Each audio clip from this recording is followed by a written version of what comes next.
ஒரே நாடு, ஒரே தேசம், ஒரே தேர்தல், ஒரே கொடி என்று கொண்டு வந்து விடுவார்கள். இதைத்தான் அடால்ஃப் ஹிட்லர் தொடக்கத்திலே எல்லா தேசிய இனங்களுக்கும் உரிமை கொடுப்பதாக சொல்லிவிட்டு பிறகு யூதர்கள் இனத்தையே அழிக்க வேண்டும் என்ற நிலையில் அவன் அந்த ஜெர்மனிய இனம் அவர்கள்தான் யூத இனத்தை அழிக்க பிறந்தவர்கள் என்று சொல்லி அதன் காரணமாகவே உலக யுத்தம், 2ஆம் உலக யுத்தம், மூர்க்கமாக நடைபெற்ற 2ஆம் உலக யுத்தம், லட்சக்கணக்கான வீரர்கள் பல நாடுகளிலே இறந்து போனார்களே. அப்பொழுது அணு ஆயுத பலத்தை உருவாக்கி கொண்டிருந்த நேரம் ஹிட்லர். ஆனால் அங்கே ஐன்ஸ்டைன் அமெரிக்கா சென்றதனாலே, அவரே ஒரு யூதர் தான், அவர்கள் அணுகுண்டுகளை முதலிலேயே தயாரித்து அவர்கள் 2ஆம் உலகப் போரினுடைய இறுதி கட்டத்தில் 45ஆம் ஆண்டில் ஆகஸ்ட் திங்களில் அவர்கள் ஹிரோஷிமா நாகசாகியிலே அணுகுண்டுகளை வீசி அந்த நாட்டை அப்படியே ஒரு பகுதியை சாம்பல் மேடாக்கினார்கள். ஜப்பான் நாட்டில் ஹிரோஷிமா நாகசாகி என்கின்ற ஜப்பான் நாட்டு இடங்களிலே அவர்கள் அச்சு நாடுகளும் நேச நாடுகளும் என்று சொல்லுகிற போது அச்சு நாடுகள் பட்டியலிலே ஜப்பான் இருந்தது. ஆக ஜப்பானிலே இந்த குண்டு வீச்சு லட்சக்கணக்கான மக்களை கொன்றவுடன் அப்பொழுது அமெரிக்காவையும் துறைமுகம் பேர்ல் ஹார்பர் அதிலே வந்து இருக்கக்கூடிய ஜப்பானிய போர் கப்பல்களை அமெரிக்கா குண்டு வீசி தாக்கியதனால் ரஷ்யா நேரடியாக போர்க்களத்திற்கு வந்து நேச நாடுகளோடு சேர்ந்து கொண்டது. அதனுடைய விளைவுகள் நமக்கு தெரியும். இப்பொழுதும் கொரியாவிலே பதட்டம் இருக்கிறது. தென்கொரியா பெரும் பதட்டத்துக்கு ஆளாகி வடகொரியா எங்கே தென்கொரியாவின் மீது மீண்டும் படையெடுத்து விடுமோ என்ற நிலைமை உருவாகி இருக்கிறது. அதேதான் உக்ரைனுக்கும் ரஷ்யாவுக்கும். உக்ரைனை கைப்பற்றி விடுவது, முழுவதுமாக ரஷ்ய பூமியாக்கி விடுவது என்று புட்டின் திட்டமிட்டு தாக்குதல் நடத்துகிறார். ஆனால் உக்ரைன் வீரர்கள் உலகப் போரிலேயே சோவியத் யூனியனை பாதுகாத்து தந்தவர்கள். அவர்கள் எதிர்த்து போராடுகிறார்கள். ஓராண்டுக்கு மேல் ஆயிற்று. எவ்வளவு ஆயுத பலம் கொண்டு ரஷ்யா தாக்கினாலும் அதை தாக்குப்பிடிக்கக்கூடிய அளவுக்கு உணர்ச்சியுள்ள வீரர்களாக உக்ரைனில் இருக்கிறார்கள். வல்லரசு நாடுகளிலே சில நாடுகள் உக்ரைனுக்கு ஆதரவும் கொடுக்கின்றன, ஆயுதங்களும் கொடுக்கின்றன. இப்படிப்பட்ட நேரத்தில் தான் இஸ்ரேல் பக்கத்திலே இருக்கக்கூடிய சிரியாவின் மீதும் லெபனான் மீதும் குண்டுகள் வீச ஆரம்பித்தது. அவர்கள் பதிலுக்கு இஸ்ரேல் வீரர்கள் எங்கே இருக்கிறார்களோ அங்கே தாக்குதல் ஆரம்பித்தார்கள். ஆக பதட்டமான சூழ்நிலை உலகத்திலே போர் பூமியிலே உருவாகி இருக்கக்கூடிய இந்த நேரத்தில் இந்தியாவிலே ஜனநாயகம் காப்பாற்றப்படுமா என்ற கேள்வி எழுந்திருக்கிறது. அங்கே ஒரு நாடுகளையே அழித்து விடுவார்களோ என்கிற அளவுக்கு போர் சூழ்நிலை ஏற்படுகிற போது இந்தியாவிலே இருக்கக்கூடிய பெரிய ஜனநாயக நாடு உலகத்தில் இங்கே எப்படி என்றால் ஃபர்ஸ்ட் கம்ஸ் ஃபர்ஸ்ட் ஓட்டு பார்க்கும்போது யாருக்கு அதிக எம்எல்ஏக்கள் இருக்கிறார்களோ அவர்கள் அந்த மாநிலத்தினுடைய ஆட்சி பொறுப்பை ஏற்பார்கள். இந்த முறை பிரான்சிலே கிடையாது, இந்த முறை ஆஸ்திரேலியாவிலே கிடையாது.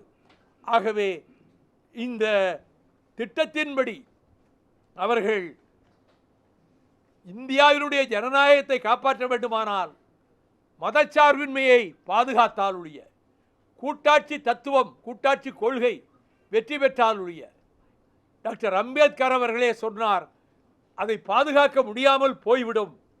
அவர் என்ன சொன்னார் என்றால், ஜெஃபர்சன் சொன்ன அந்த மேற்கோளை எடுத்து அரசியல் நிர்ணய சபையினுடைய இறுதி கூட்டத்தில் அந்த அரசியல் நிர்ணய சட்டத்தினுடைய வரைவை கொடுக்கிற போது அவர் சொன்னது, அதாவது ஒரு ஜெஃபர்சன் சொன்னார், ஒரு தலைமுறை என்பது ஒரு இனம், ஒவ்வொரு தலைமுறைக்கும் அரசியல் சட்டம் மாறுவதற்கான சூழ்நிலை உருவாக்கப்பட வேண்டும்.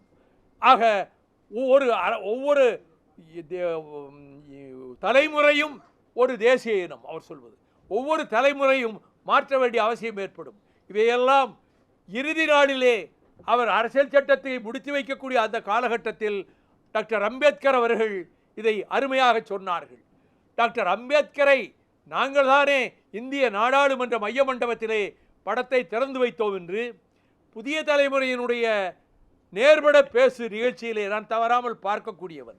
அதிலே ஒருவர் பேசுகிறார், பிஜேபி ஆதரவாளர். அந்த பேச்சுவார்த்தையிலே நாங்கள் தானே அம்பேத்கருக்கு பாராளுமன்றத்திலே படத்தை திறந்தோம், அம்பேத்கரை பற்றி பேச மற்றவர்களுக்கு என்ன யோக்கியதை இருக்கிறது என்று அவர் வாதிட்டார். எனக்கு தூக்கி வாரி போட்டது. காரணம், 1985 டிசம்பர் மாதம் நான் நாடாளுமன்ற மாநிலங்களவையில் பேசும்போது சமூக நீதியை நிலைநாட்ட வேண்டும் என்று சொன்னால் பாபா சாஹேப் டாக்டர் அம்பேத்கர் திருவுருவப் படத்தையும் அறிவாசான் தந்தை பெரியார் படத்தையும் பாராளுமன்ற மைய மண்டபத்தில் சென்ட்ரல் ஹாலில் அதை திறக்க வேண்டும் என்று நான் சொன்னேன். அந்த படங்களை திறந்தால்தான் நாம் சமூக நீதியை ஆதரிக்கிறோம் என்று அர்த்தம் என்று. அப்பொழுது வைத்த படங்களுக்கு மேல் புதிதாக எந்த படமும் வைக்க வேண்டாம் என்று ஒரு எம்பி சொன்னார். நான் சொன்னேன், நீங்கள் இங்கே வந்திருக்கக்கூடிய அத்தனை நாடாளுமன்ற உறுப்பினர்களும் ஒன்றை உணர்ந்து கொள்ள வேண்டும். ஒரு ஒரு படம் அவர் படம் வைக்கக்கூடாது என்றால் அவர்தானே அரசியல் சட்டத்தை மைய மண்டபத்திலே மாதக்கணக்கிலே வருடக்கணக்கிலே வாதித்து அதை அரங்கேற்றம் செய்தார். அவர் எழுதியது, அவர் தீட்டியது தானே இத்தனை பிரிவுகளை கொண்டிருக்கக்கூடிய மிகப்பெரிய அரசியல் சட்டம். அவருடைய படம் ஏன் திறக்கக்கூடாது? இந்திரா காந்தி படம் இருக்கிறது, நேரு படம் இருக்கிறது, மோதிலால் நேரு படம் இருக்கிறது, பின்னாளிலே ராஜாஜி படத்தை கொண்டு வைத்தார்கள், பின்னாளிலே நேதாஜி படத்தை கொண்டு வந்து வைத்தார்கள், தாதாபாய் நவ்ரோஜி, சித்தரஞ்சன் தாஸ், பாலகங்காதர திலகர் என்று இவ்வளவு படங்களும் இருக்கிறது. அம்பேத்கர் படத்தை வைத்தால் இந்த பாராளுமன்றம் தீட்டுப்பட்டு விடுமா என்று அவர்களை பார்த்து கேட்டேன். ஒவ்வொரு வருடமும் நான் கேட்டபொழுது அதை யாரும் செவிமடுக்கவில்லை. ஆனால் 1989 இறுதி பருவத்தில் ஆட்சியிலே ஒரு தலைகீழ் மாற்றம் ஏற்பட்டு விஸ்வநாத் பிரதாப் சிங் பிரதமரான பிறகு, அவர் தலைமை அமைச்சரான பிறகு, நான் அவரிடத்திலே நேரிலே அவர் வீட்டுக்கு அடிக்கடி செல்வேன். இந்த டாக்டர் அம்பேத்கர் படம் இன்னும் திறக்காமல் இருக்கிறது. அது அவர்கள் இதற்கு முன்பு ஆட்சியில் இருந்தவர்கள் திறக்கவில்லை. நீங்கள் அதை திறந்து வைத்து அந்த பெருமையும் புகழும் உங்களுக்கு சேர வேண்டும், நீங்கள் சமூக நீதியை காக்கிறீர்கள் என்று சொன்னவுடன் ஏற்றுக்கொண்டார். ஏற்றுக்கொண்டு 1990 பிப்ரவரியிலே அவர் அந்த மத்திய மண்டபத்தில் டாக்டர் அம்பேத்கருடைய படத்தை திறந்து வைத்த பொழுது நான் நன்றி தெரிவித்து, இந்திய நாடும் குறிப்பாக ஒடுக்கப்பட்ட மக்களும் ஜனநாயகத்திலே அக்கறை உள்ளவர்களும் விபி சிங்குக்கு கடமைப்பட்டிருக்கிறார்கள். அவர்தான் டாக்டர் அம்பேத்கர் படத்தை மைய மண்டபத்திலே திறந்து வைத்தார் என்று சொன்னேன்.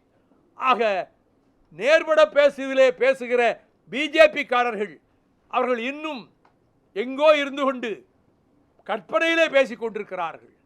அம்பேத்கர் படத்தை திறக்கவே விடாமல் தடுத்தது பிஜேபி, அதற்கு பிறகு திறந்து வைத்தது விபி சிங்.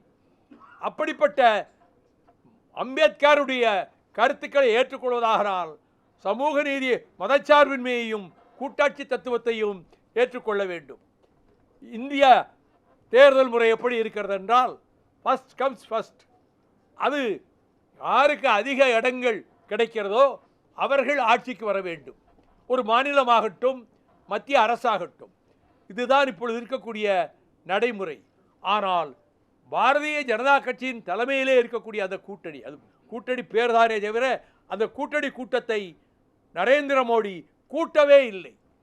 அடல் பிகாரி வாஜ்பாய் பிரதமராக இருந்த பொழுது மாதம் ஒரு முறை அந்த தோழமை கட்சிகளுடைய கூட்டத்தை, அந்த கூட்டணியினுடைய கூட்டத்தை நடத்துவார்.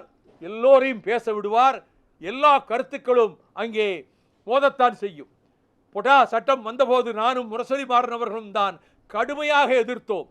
டாக்டர் ஃபரூக் அப்துல்லாவும் சேர்ந்து எதிர்த்தார். மற்றவர்கள் யாரும் எதிர்க்கவில்லை. ஆனால் அத்வானி அவர்கள் எப்படியும் இந்த பொட்டாவை கொண்டு வராமல் நாங்கள் இந்த நாட்டிலே பயங்கரவாதத்தை ஒழிக்க முடியாது, பொட்டாவை கொண்டு வருவோம் என்ற போது மாறன் சொன்னார், முன்பு இப்படித்தான் மிசாவை கொண்டு வந்த போது இது எந்த கட்சியையும் பாதிக்காது என்று சொன்னீர்கள். முதல் பலி திராவிட முன்னேற்ற கழக ஆட்சிதான். அந்த மிசா கொண்டு வந்ததினாலே அது ஏற்பட்டது. அதே நிலைமைதான் பொட்டாவுக்கும் ஏற்படும். இந்த பொட்டா திட்டத்தை தடுத்து நிறுத்துங்கள், இதை ரத்து செய்யுங்கள், இதை கொண்டு வருகிற முயற்சியை கைவிடுங்கள் என்று முரசொலி மாறன் பேசினார். அடுத்து நான் மிக கடுமையாக பேசினேன். ஒரு சர்வாதிகார நாடாக இதை ஆக்குவதற்காகத்தான் நீங்கள் பொட்டாவை கொண்டு வருகிறீர்கள்.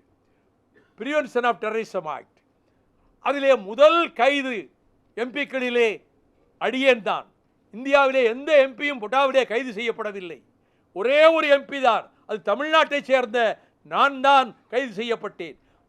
மற்ற கைது செய்யப்பட்டவர்கள் எல்லாம் எம்பிக்கள் அல்ல, முன்னாள் எம்எல்ஏக்கள், கட்சியினுடைய முக்கிய தலைவர்கள். அப்படி பொட்டாவிலே கைது செய்யப்பட்டு 7 சிறைச்சாலைகளிலும் அடைக்கப்பட்டோம். ஆகவே நான் சோம்நாத் சட்டர்ஜி நாடாளுமன்றத்தில் சொன்னார், பொடா சட்டத்தை வரவேற்றார் திமுக எம்பி வைகோ, இப்பொழுது அவரே அதில் சிக்கிக்கொண்டு வேலூர் ஜெயிலிலே இருக்கிறார் என்று சொன்னதை தமிழ்நாட்டிலே இருக்கக்கூடிய வார இதழ்கள் 2 இதழ்கள் அந்த பேச்சை எடுத்து போட்டு பொடாவை வரவேற்றதால் பொடா சிறைவாசியாக இருக்கிறார் என்று கேலி செய்து சித்திரமெல்லாம் போட்டார்கள்.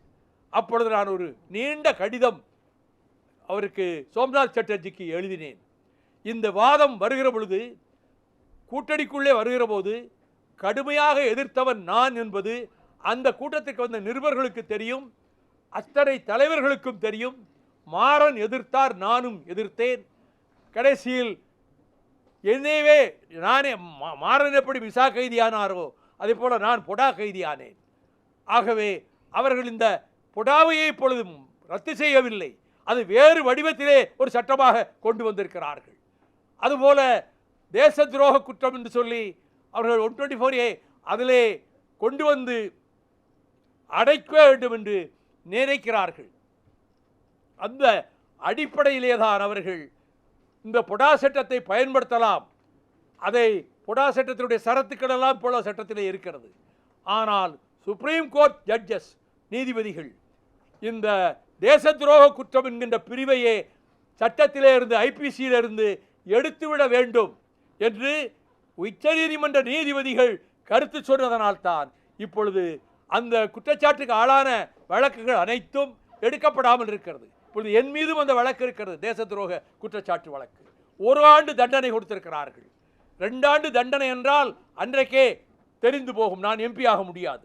2 ஆண்டுகளோ அதற்கு மேலோ சிறை என்றால் அவர்கள் எம்பி ஆக முடியாது, குவாலிஃபிகேஷன் கிடையாது.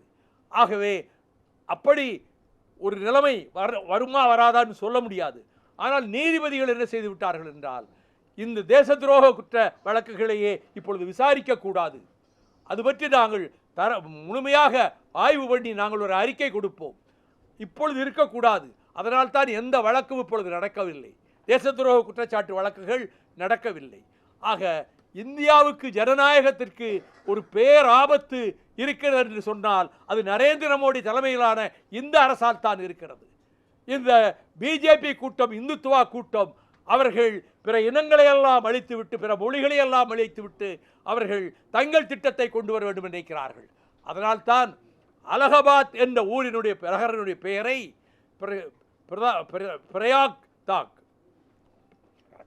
பிரயாக்ராஜ் என்று பெயர் சூட்டியிருக்கிறார்கள். அலகாபாத் அல்ல, பிரயாக்ராஜ். அங்கே 2022 பிப்ரவரியிலே ஒரு மாநாடு கூட்டினார்கள்.